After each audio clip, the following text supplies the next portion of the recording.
evening, and welcome to all of you. Such a crowd we have here tonight. And as always, as we begin our meeting, I wish to offer a land acknowledgement by reminding us all that we are on the land tonight that have been cared for at least 13,000 years by indigenous people. Most recently, the land had been cared for by the Haudenosaunee, who oversaw this land until they were displaced in the 18th century. I want to thank you all for coming tonight, and also those who are joining us on Zoom and on Facebook. I want to thank Kathy Luther for setting up the beverage table back there. Also to thank Broome County Historical Society board members Margaret Hadsell, Charmian Foster, and one of our great volunteers, Sue Osfeld, for providing the fancy assortment of cookies and cigars and everything else you found on the table in the back. If you're a member of the Broome County Historical Society, you do receive monthly a flyer in the mail about our program, and on the back side there's always a membership form. In case you're not a member, you may wish to join, and also our programs for the rest of the year. If you're not a member, we just happen to have membership forms, and you can find them also on our Facebook. For those of you not members, on the beverage table there is a blue paper listing our programs for the entire year. So grab one when you leave if you would like to come back and attend some of our other programs. Well, tonight we're all here to learn about the various cigar making factories, all of the 74, and we will learn about the process of making cigars. Why were they made in Binghamton, and who actually made them? Our speaker is well known, as you all know, which is why you're here, Broome County historian Roger Luther. Roger is also president of the Broome County Historical Society, the executive director of PASS, an author, photographer, and a well-known speaker throughout all of our area. So Roger, let's sniff some cured tobacco in a cigar-making factory in Binghamton 100 years ago.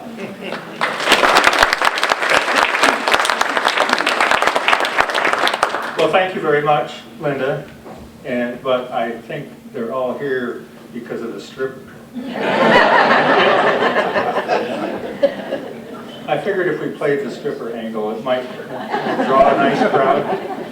But this is beyond expectation. Thanks, everybody, for coming. Thank you.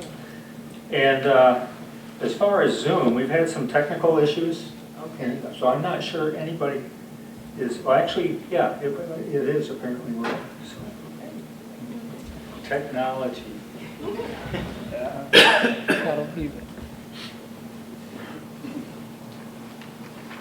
Okay, history of cigar making in Binghamton. By the way, I want to repeat your thanks for the great cigar-themed refreshments.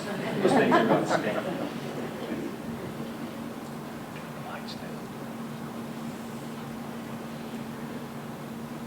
Okay, and let me get this out of the way right off the bat. You're probably wondering what the connection is between strippers and cigars. Well, this is a classified ad from 1917 from the Binghamton Press. Experienced strippers wanted best prices in the city, 5 cents a pound for seed filling, good stock. F.B. Richards and Company is one of our major cigar manufacturers. So when you hear of tobacco strippers, you know, all sorts of images might come to mind. Something like that. But here's reality. That's the tobacco stripping department at Fabro Brothers Cigar Company in Binghamton. And what a nasty job. You can tell each one of those women has a pile of kind of wet tobacco in their lap. And what their job is to pull the stem out, pull the main vein out of the leaf. Of course, the guy over there in the scale, he's weighing it, so they get paid. I think they get paid, what, a nickel for every pound? Yeah.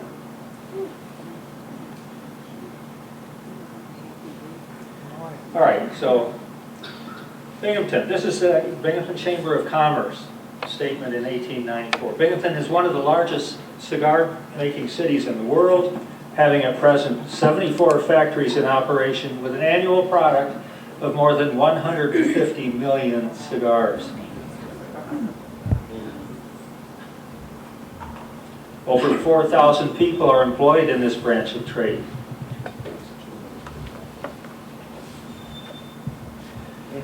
There is no city or village between the Atlantic and Pacific coasts where Binghamton cigars are not sold. That's amazing. This is 1894. So Binghamton was booming, and there were cigars everywhere. Now, 40 years earlier, before that statement was made, it all started here in this little shop on Court Street. Oh. Oasters. Not Ostrich.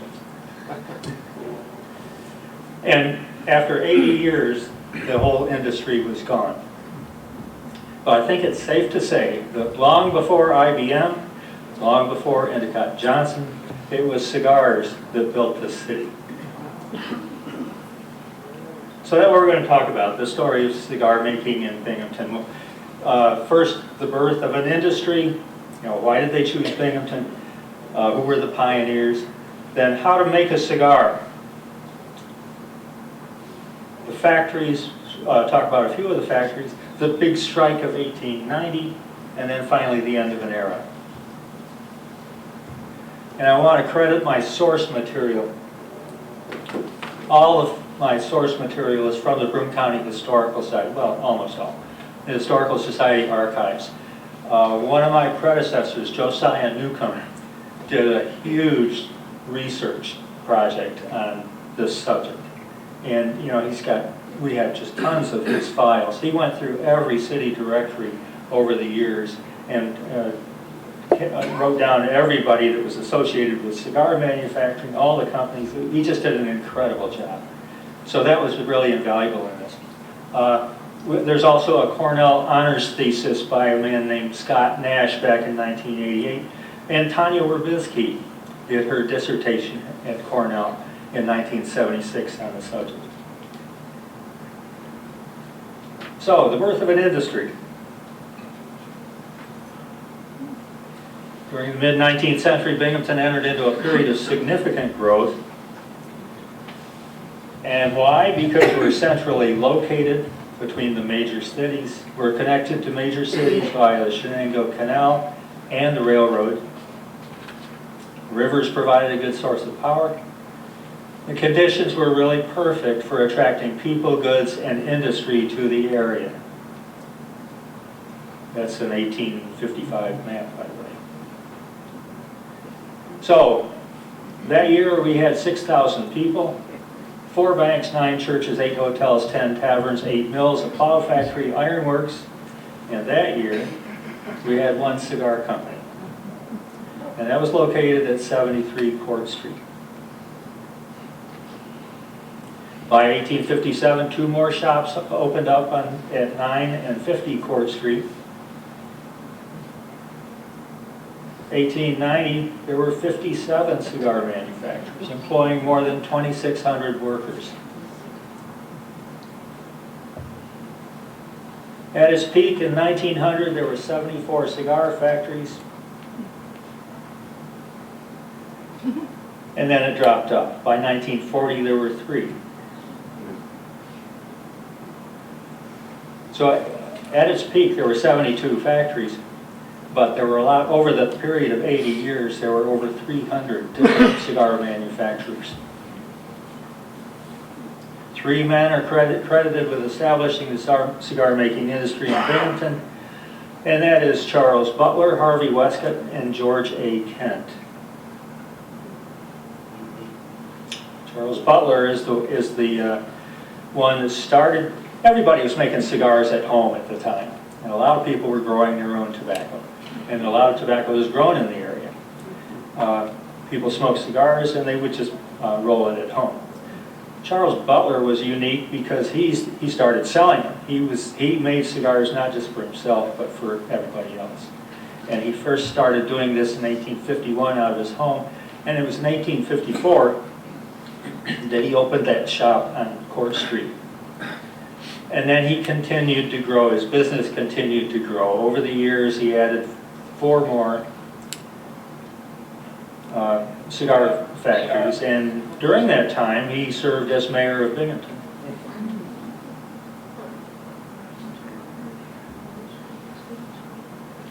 And that's it.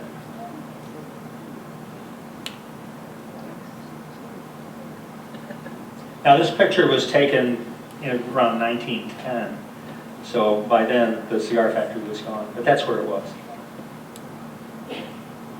1857, Harvey Westcott opened a factory at Commercial Ave near Court Street. And then another factory on at 114 State Street, and then 2 more on State Street. There's the one at 114 State Street.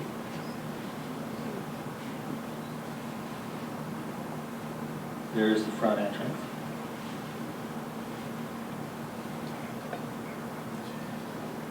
And George Kent started working with Westcott in 1859, and then he became a partner with him, and the name changed to include Kent's name. And then it was all Kent's factories after that. So he had, 5 factories. And there's one at 53 St. Anglo Street.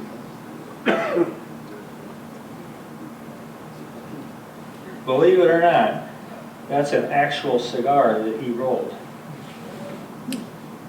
But 111 years old, and it's in our collection. Yeah, looks good as new.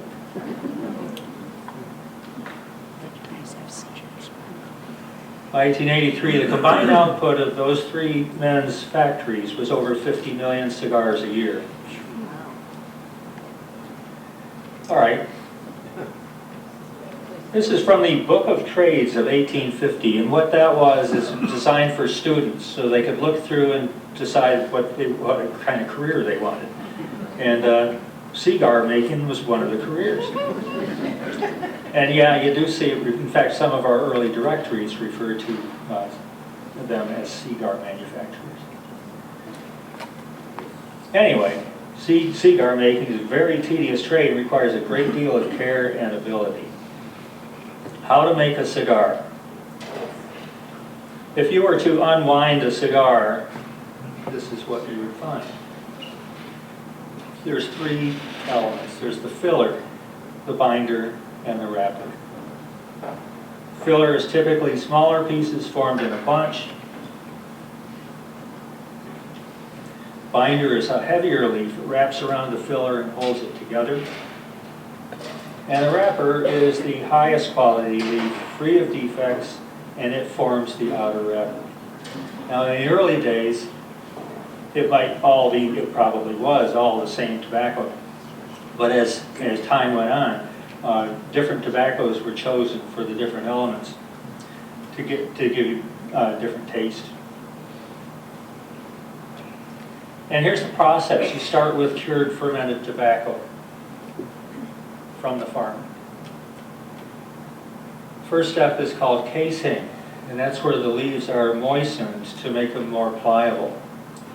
Some cigar manufacturers actually put a little rum in the water or a little licorice to give it a flavor, but true good primo cigars, it's just water. So it makes the leaves more pliable. Then they're dried on screen drying racks. And very carefully, they dry and they mist it and they dry it more. And there's stripping. That's where you remove the main vein from the leaves. And there's the paper, 5 cents per pound. Next step is called bunching, where you fold and press the filler by hand to form a bunch and wrap it with a binder leaf.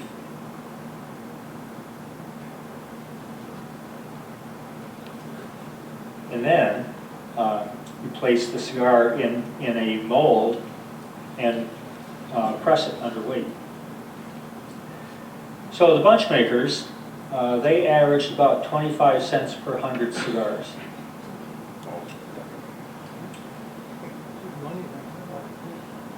And then there's the rolling. Rollers were the highest paid of the three categories here. And their job was to take the high quality wrapper leaf and roll it around the cigar, seal it with a little gum, and put a cap on it. A little piece of leaf to cap the end. And their average pay was 50 cents per 100. And then finally boxing, packing boxes. And the people that packed them selected by color, and they put the most uniform color and best quality on the top row. In fact, that's what we did with the pretzel rods back then. Okay, the tools were pretty simple. A real sharp knife that looks like that thing, a cutter to cut them to the right length, and there's the mold. Prior to 1870, cigars were made entirely by hand. The cigar maker performed all the operations from start to finish. And the cigar maker was really a craftsman. Took great pride in his work. But the problem was it was slow. So with the introduction of molds and the use of teams to perform each operation, the process became much more efficient for handling higher volume production. So now you'd have a team of bunch makers, you'd have a team of rollers, one would hand off to the other.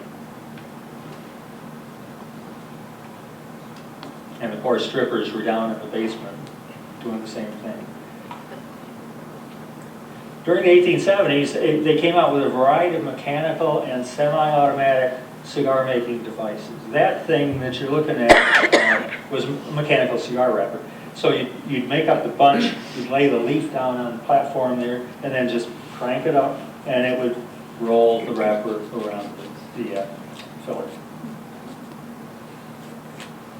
But then they got real fancy. This is a semi-automatic cigar wrapper. It's about the size of a sewing machine, and it was operated either by hand or some of them had a foot pedal like a sewing machine. And basically did the same thing as the mechanical one that you just looked at, only it was easier and faster.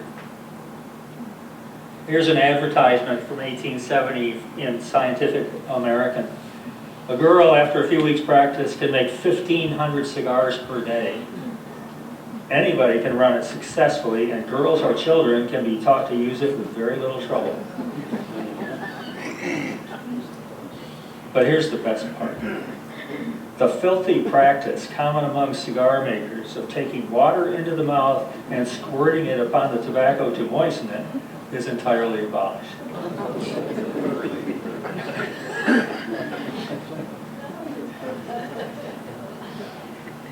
And as well as the practice of biting off the mouth end of cigars in the teeth.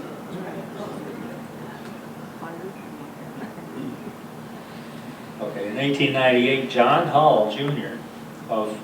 wasn't Hull and Grumman back then, but he installed 2 of these cigar rolling machines in his factory. He became the first to use an automatic rolling machine in Binghamton.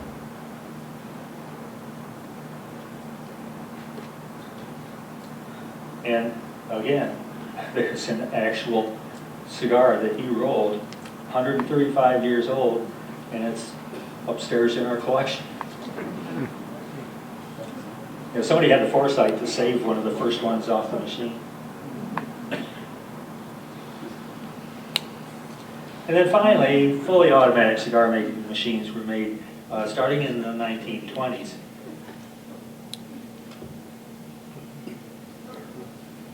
All right, so the phases of cigar manufacturing. 1850 to 1870, very low volume, primarily for domestic consumption, exclusively hand-rolled by high-skilled workers. 1870 to 1920, high volume, regional and national market, hand-rolled with some mechanization, and team method used in manufacturing. And then we get into very high volume. That started in the 1920s, and again, very highly automated process.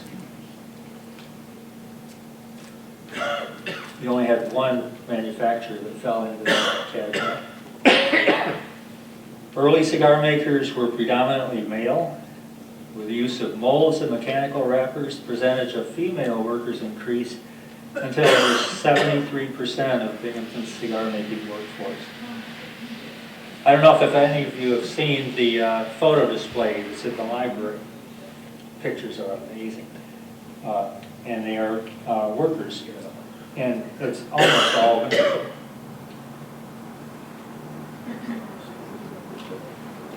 Pay was based on piecework and type of cigar, typically averaging about $1 per day, equivalent to $35 today. Rollers were at the top of the scale, strippers at the bottom.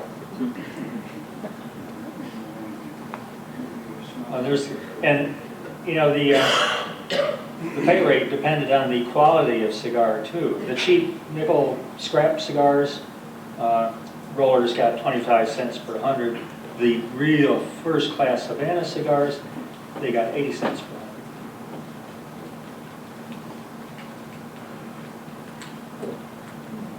100. So where did tobacco come from?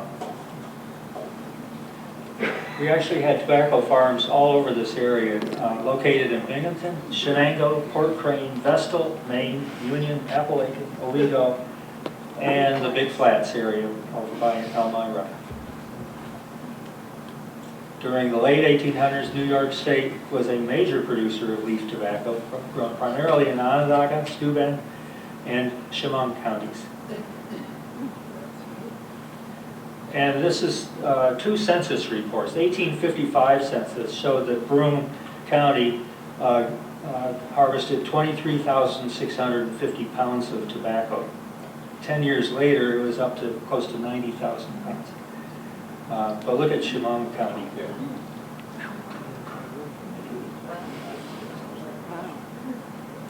And here's an actual photo of the tobacco farm in Owego.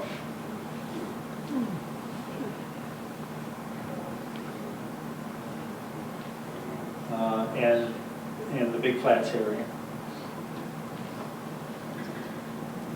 So after when they harvested the tobacco leaves, they would hang them in well-ventilated barns to just dry out.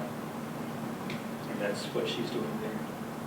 The types of tobacco used for higher quality cigars in the later years, the fillers, were Brazilian, Havana, and what's called Zimmer Spanish tobacco. And most of those were actually not grown where the word indicates. They're grown from seeds, like Havana seeds or Zimmer Spanish seeds. The binders were Wisconsin and Zimmer, and the wrappers were Sumatra, Havana, Connecticut, and Pennsylvania broadleaf. Most tobacco was purchased from major suppliers in New York, Chicago, Pennsylvania, and Wisconsin.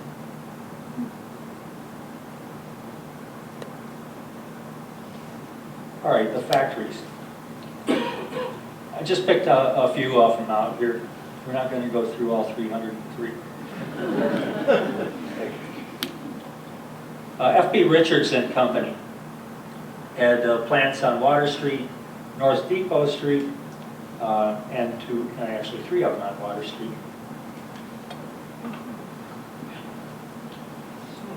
There's the North Depot Street complex. At one time, different buildings have been in that complex. There were wholesale grocery stores, wholesale hardware stores, but at one time it was all tobacco factories, or cigar factories.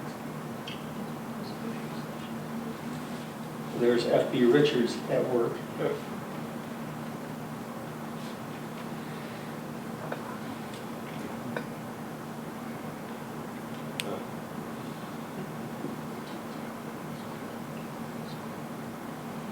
These pictures are interesting.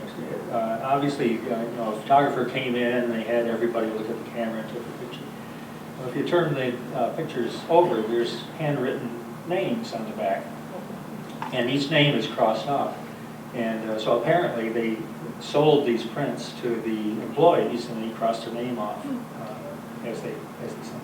So when you're looking at pictures on display down here, if you suspect that you may have a relative that worked at those cigar factories, stop on up and I'll show you the list.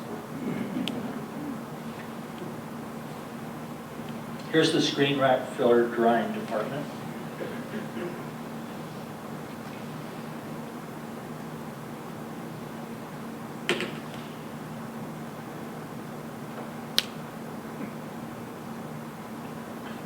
These are the interior of the building that's going to be renovated into housing.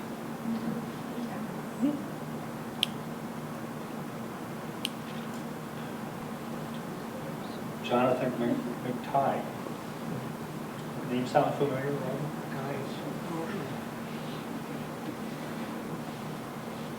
Here's the shipping room.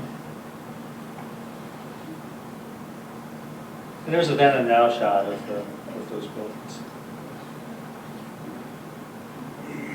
Bobro Brothers. They were down at the end of South Street, right on the river.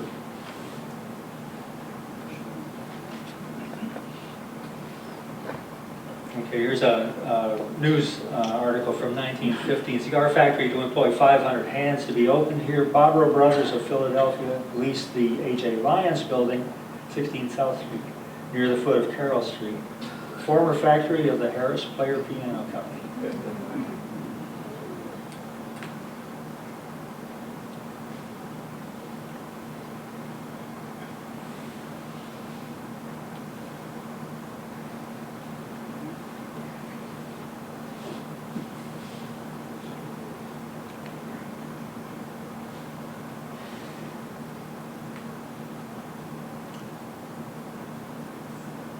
I read Josiah Newcomb also did interviews with people that used to work in these factories. And people would say what a nice place it was to work, everybody was friendly, but because it was piecework, everybody was just going 9 miles an hour, so there's no walking around or fooling around.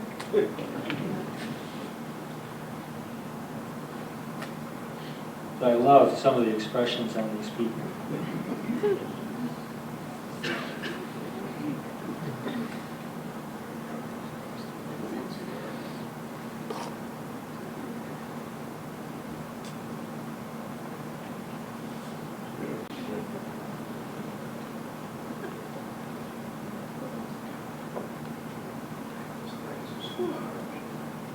It's a lot of cigars.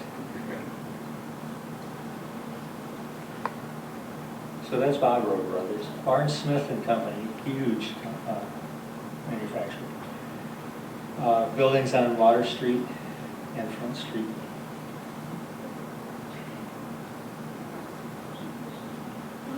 (1905), the largest shipment of cigars ever made by an independent concern was sent out of this city over the Erie Railroad last night. The shipment consisted of more than 1 million cigars from the factory of Barnes Smith and Company.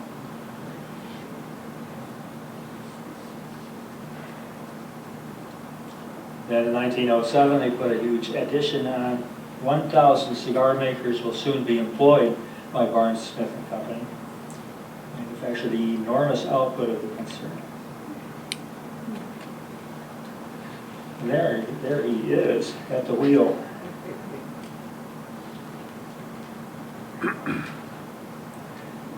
In 1915, the company employed 600 workers, shipped 1 million cigars per day.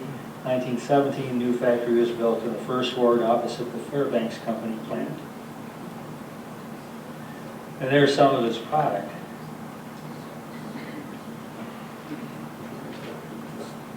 Advertisement for opium. That gadget off to the side is a combination cigar cutter and lighter. And it would sit on the counter in a store, and store would be selling cigars. Somebody would come up and buy a cigar. And then cigars were tapered back then. So you had to cut off the ends so you could smoke it. Well, the base of that thing has a hole down there. And inside, there's this elaborate clockworks, big, powerful spring and a couple gears. Of course, you wind it up with a clock key. So you stick your cigar down in that hole, and it just whacks the end off. You don't want to be sticking your finger in there. And so anyway, on the back of it, there's this, I guess it's a kerosene type lantern mounted to the back. And those two things mounted on the side are wicks. So you pull the wick out, and stick it up in the kerosene lighter, and light your cigar.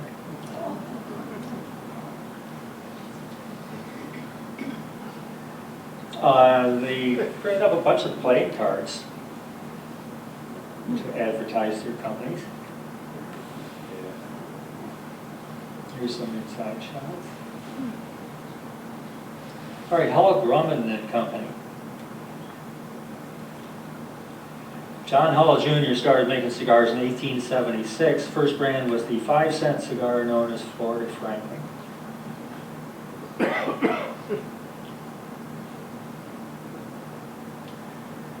And 10 years later, the first of 2 large factories was built at Water and Henry Streets.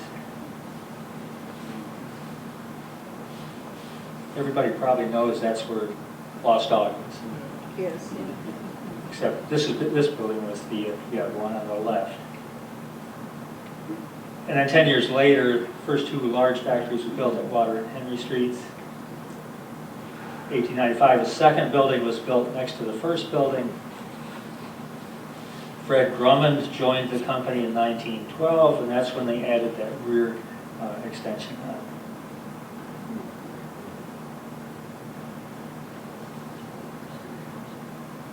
And there they are. Some of his brands, the Judge Day, Florida Franklin, Susquehanna, Mr. Ray, Henry Clues.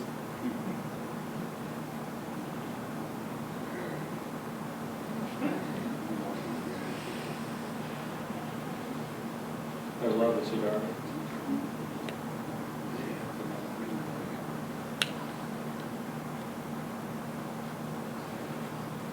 Every once in a while, you'll see a couple women sitting next to each other with their arms around each other, and I'm assuming that it's mother and daughter. Either they're just good friends.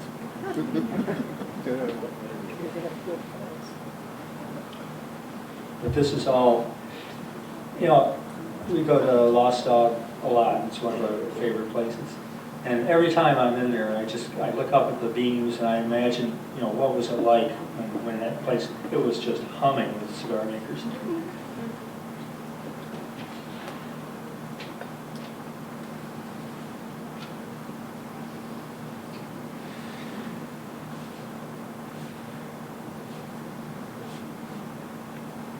Here's a then and now shot. I was up on the 3rd floor. Now this was a few years ago, so the 3rd floor probably doesn't look like this anymore.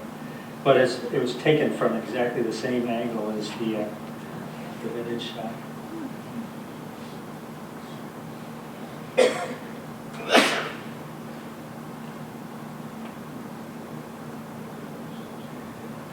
Reynolds, Rogers, and Lay, corner of Wall and Ferry Streets.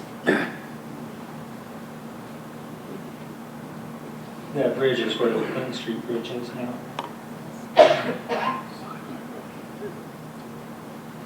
And they were also in the North Depot Street building.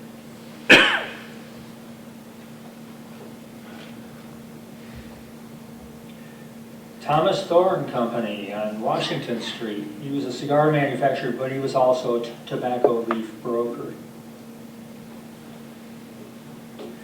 And his claim to fame was George F. Johnson cigars.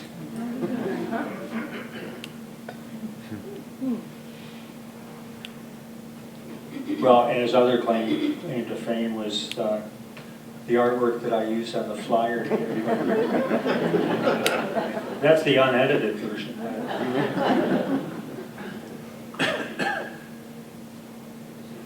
Here's another wholesale leaf tobacco company, and that was on Wall Street. Importers and packers of all kinds of leaf tobacco, making a specialty of Connecticut leaf.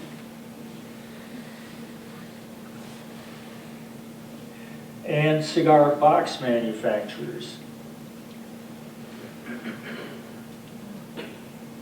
25,000 boxes per week.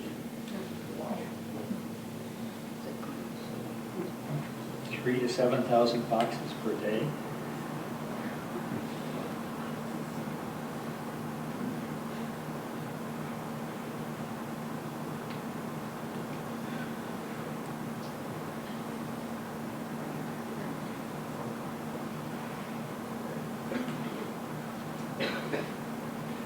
And then there's Armin Petzold. He was located on Hotchkiss Street, 46 Hotchkiss Street. And what he did was actually one time he made cigars, but he would buy up clippings and scrap from the cigar manufacturers, process them, grind them up, add a little flavoring, bag them up as chewing tobacco. And they were called tucks. There was an actual name for that. But every cigar had to be clipped off, and those ends he would buy and turn into chewing tobacco. He also had a cigarette manufacturer on Washington Street.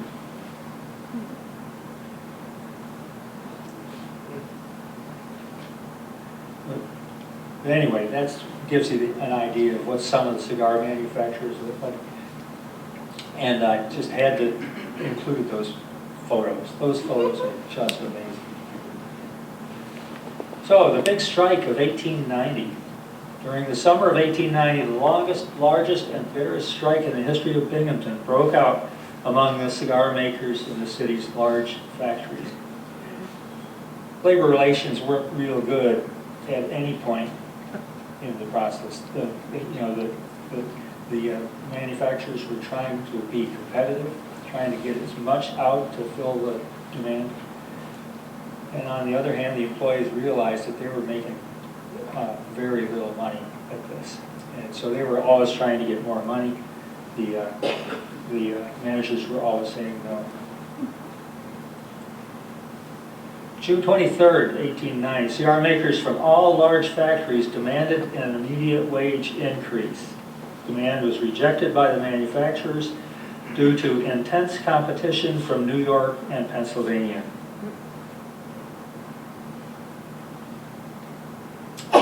June 24th, 2,000 cigar workers walked out of the factories.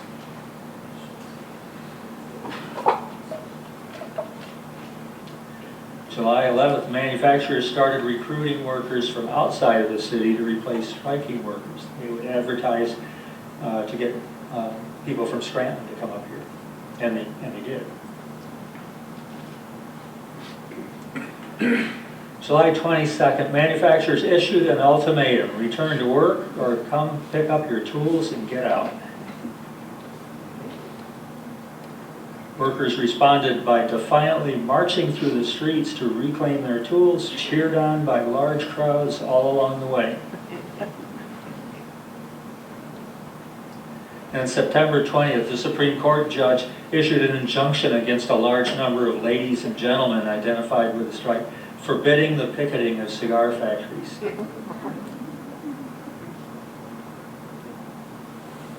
Workers responded with hundreds of strikers volunteering for picketing. October 5th, after 15 weeks without pay, hundreds of arrests, and lawsuits by the companies, cigar workers voted to return to work.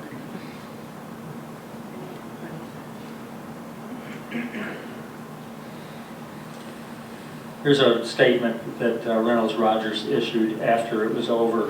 Unconditional surrender was the only course left for the agitators and leaders to pursue. Manufacturers have systematically fought this, the longest strike of its size this industry has ever had in America. Results were that at the end of 15 weeks, all the factories were nicely running with a class of help that they could depend upon in the future.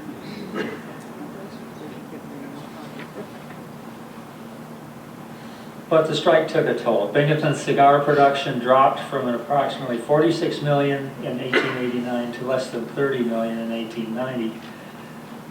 And by May of '91, only 6 of the 16 companies that were struck by the cigar makers were still in business. 4 years later, the injunction forbidding the picketing of factories was overturned. Yeah, it was pretty nasty. All right, the last cigar company. 1927, construction of a local plant of the General Cigar Company came through the efforts of the Binghamton Chamber of Commerce and Greater Binghamton Industrial Corporation. Emma Street plant would be one of the largest cigar factories in the world. Production began early 1928. That look familiar? New plant of the General Cigar Company. It wasn't even open for business yet, and they were already making 100,000 cigars a day.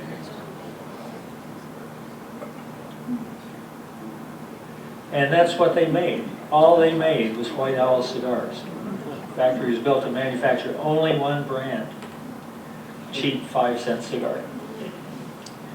So by 1931, there were 980 employees. 122 of those automatic cigar making machines were in operation. The plant was producing 2 million White Owl cigars a week.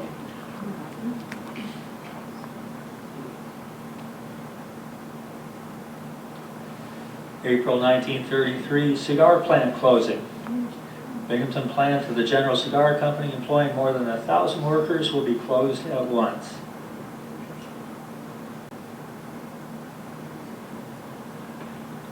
So this is interesting. Letter from the president of General Cigar Company to Binghamton's Chamber of Commerce. Our decision to sacrifice the Binghamton plant to the necessity of curtailed operations was based on the excessive labor turnover that we have always experienced in your city and the stringent labor laws existing in New York State.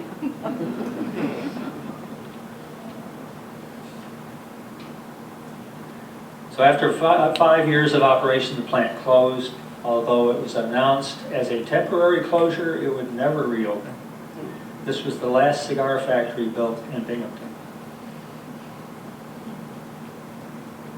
1937, the building was bought for use by the Agfa Ansco Corporation.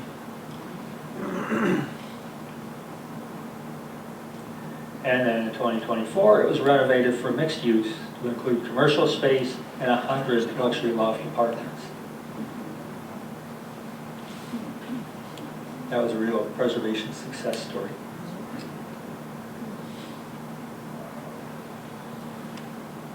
Okay, the end of an era.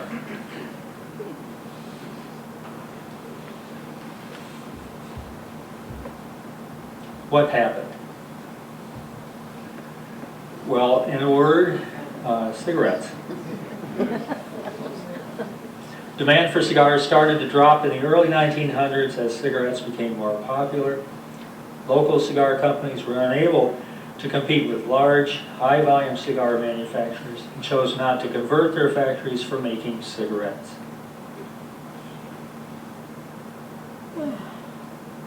So that was the end of cigar manufacturing in Binghamton. But there was still one man standing.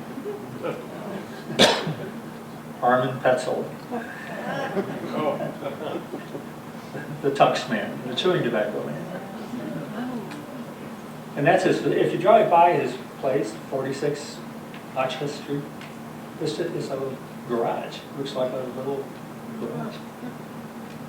And, you know, I read a description. In fact, one of the interviews with his son described the process, and they would just shovel this stuff around on the floor and they'd load it into a grinder and shovel it around.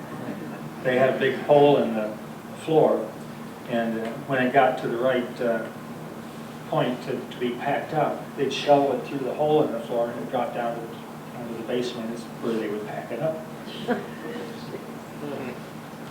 Not real sanitary. So anyway, this is 1979. Mr. Petzold still manufactures chewing tobacco, probably the last person in Binghamton actively engaged in the processing of tobacco in any form. He and his son manufactured druggist tucks. And there they are.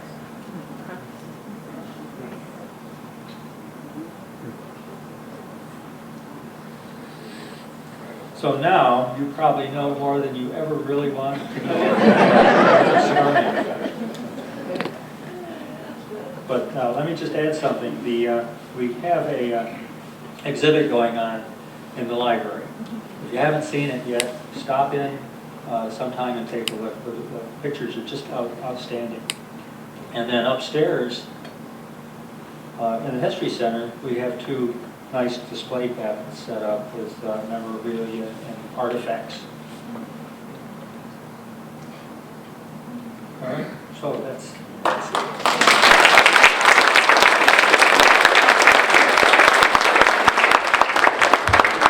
Wow, what a great program.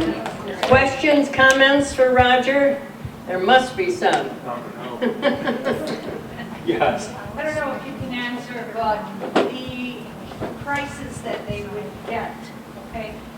How did they keep track of them? My parents, my grandmother worked in the cigar industry here as an immigrant, but my parents worked for EJ's and they had to count all these horrible paper coupons themselves to keep track of their piecework. So I just wondered if you happened to come across how they managed to keep track to pay them. Repeat the question. Yeah, how do they keep track of an employee's output for pay? Yeah. And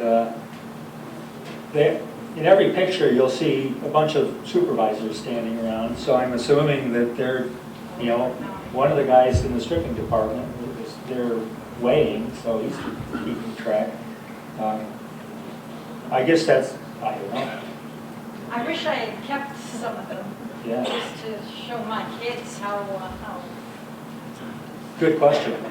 these Yes. Do you know what the average age of the women were that work in the factory? I don't, but, you know, judging by the photos that we've got, youngish. I know a lot of children worked in the factories too. My grandmother was a roller when she was 15 and 16. Oh, wow. She said it made her hands nice and white. Yeah. I don't Hmm. know. First thing I asked her was, take your hands very now. It's white. Roger, how'd they get the vein out of the tobacco? How do they get the vein out of the tobacco? I think they just pulled it out. Do you guys know?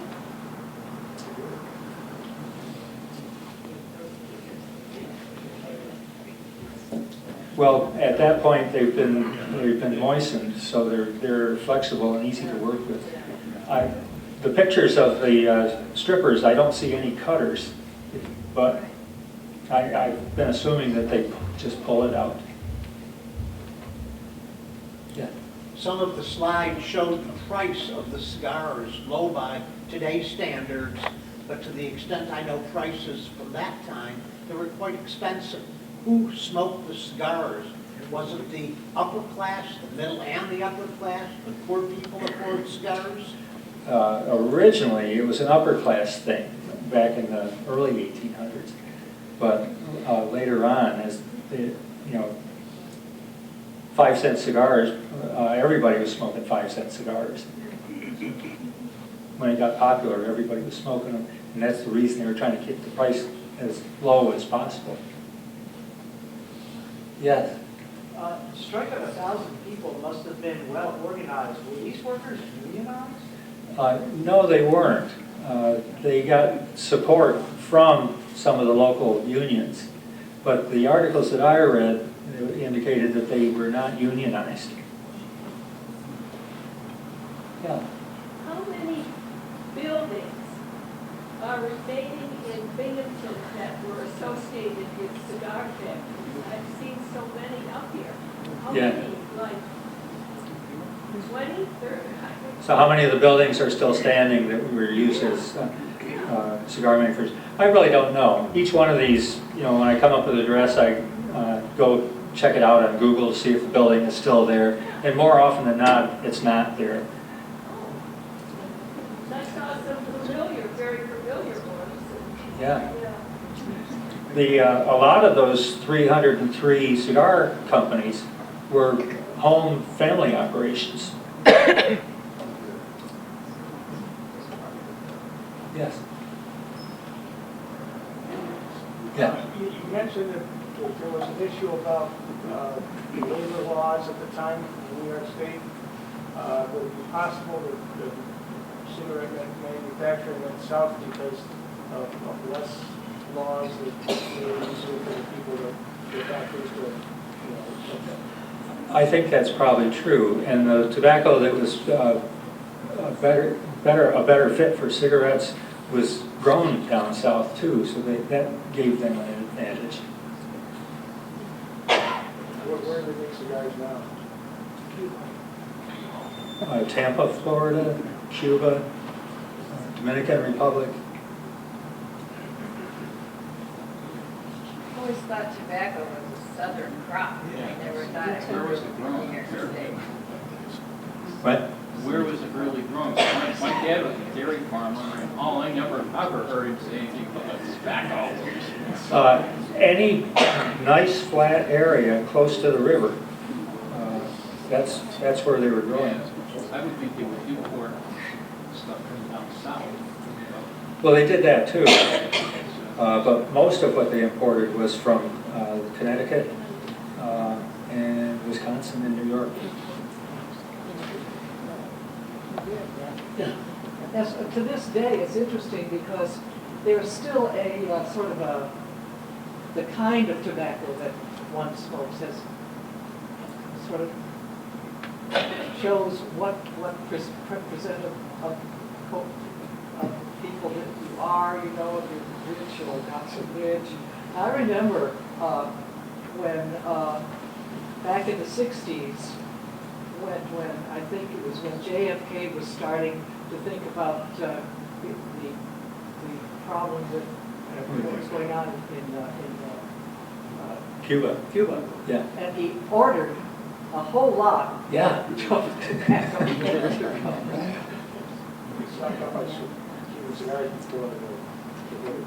Yeah. Before the embargo, Kennedy ordered up, 100,000 Cuban cigars, something like that.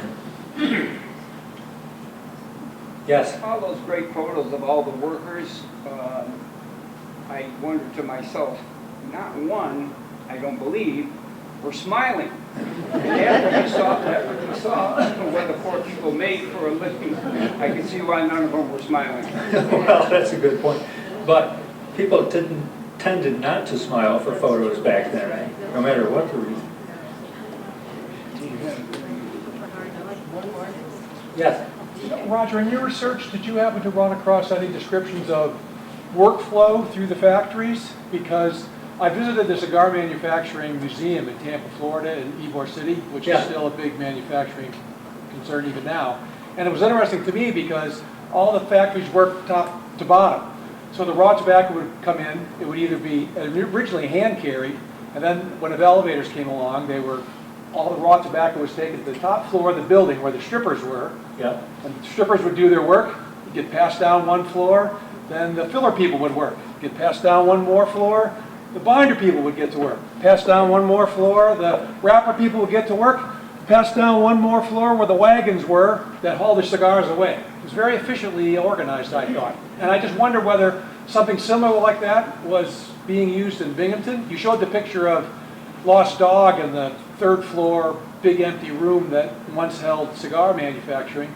I just wonder whether they had that same top-down similar process. The raw tobacco would go to the top floor typically on the big factories and work its way down. But in terms of flow, it was a team concept. So the bunch makers would do their thing. They'd be paired with a roller. The bunch makers would do their thing, pass it off to the rollers. So it was done by teams. It wasn't an assembly line, but it was similar. Okay. All right. One more round of applause.